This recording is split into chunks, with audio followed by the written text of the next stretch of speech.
My name is Julie Dart, and I'm an author of Ellie Stands Up to the Bully, and I just wanted to share with you kind of the journey of the story itself and how that all came about. I wanted to write children's books since I was about 5 years old, but I never thought I could do it because I'm dyslexic, and I would see authors on, if you're an author and you're writing a story, you should be smart, and I never felt smart. So anyway, I'm gonna fast forward to my son is trying out for a roller hockey team. I have 2 kids, and he didn't think he could make the team, and he started to get really nervous, and I said, well, you know, you can do anything you want to do. And he said, what about you? You've always wanted to write books, but you've never done that. So I said, well, okay, I'll take a chance. I've written about an elephant who's yellow, who stands up for herself because she's getting bullied, but no one was publishing it. And so it's kind of just getting frustrated, and I wanted to stop. Kept trying to get the book published, and I kept getting rejection letters. And then one day I was at this restaurant called Stacks. They were like our second family, and they knew that I wanted to get my book published because I had been in there writing it and talking about it. And so one day I went in there, and the manager, Andreas, came up to me and he said, what's wrong? I've never seen you look upset before, and I've seen you go through everything. You just look really down today. And I said, well, this book isn't getting published and I don't know what to do. It seems like really stupid, and from this day on I'm just going to stop thinking about it, get everything in order, because that's what I should be doing. In the meantime, now I was going through a divorce. My dog passed away, and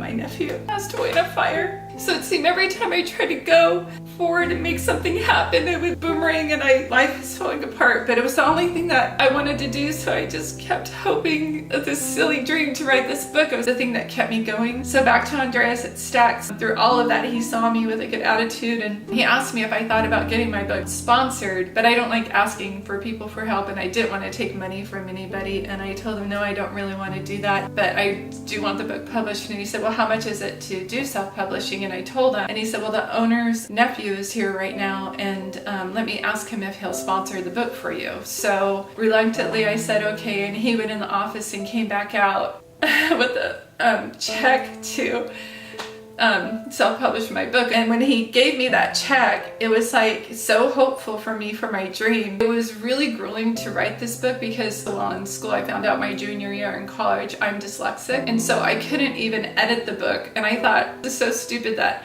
I want to write a book because I'm dyslexic, so why would I ever try to be an author? And so I finished the book and I sent it in and I got it done. But then I had another, and I really felt that I should get a puppet, because before all of this, when I was younger, I was a preschool teacher, and I know that kids react really well to puppets with books. And I really wanted to see Ellie come to life, and so I had half the money to get the puppet and the other half I didn't have. I was getting frustrated because now I needed maybe someone to sponsor this puppet. So I was working one day from home trying to figure out how I could get enough money to now get the puppet now that I had this book. And why I had to have the puppet, I don't know, but I just did. And I was working on sponsorships to try and see if I could get somebody to help me with that. And so now I have Ellie, who goes to schools with me and talks to children and makes them feel better about themselves. And one of the messages that I have with that whole thing is that don't let a disability stop you, because with having a learning disability and not feeling smart in the first place and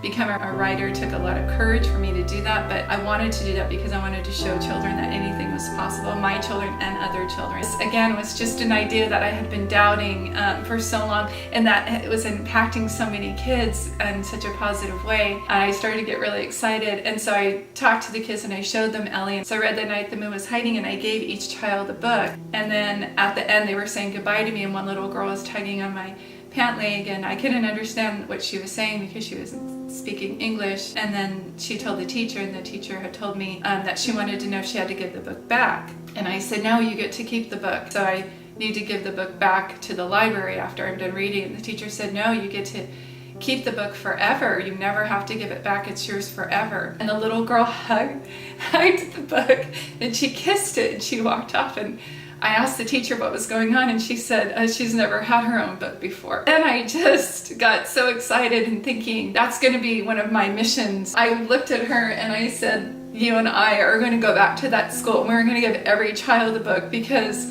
it just was so amazing to see that little girl's face. And it's a book, but it was more than that to me. It was an act of showing her hope and caring, and the fact that their teacher was saying this is the first time they've ever met a real author before, and that they could put it together, that I have a learning disability and I wrote a book, and that means if you are not feeling that smart and not believing in your dreams, and you can write a book too. It was, so giving her this book was more, it was giving her hope. Don't let anybody ever try to change you. Don't let anyone ever tell you that something can't be done. And if you have a dream that's from your heart, not trying to be like anybody else, but just from your heart that you created, just keep going until it happens, because once you do, you're going to help so many people, and you're going to be so happy that you did. And if you don't have anybody believing in you right now, I do. So you can, like I had to borrow laughter and hope from other people, you can borrow my belief in you until you have it for yourself.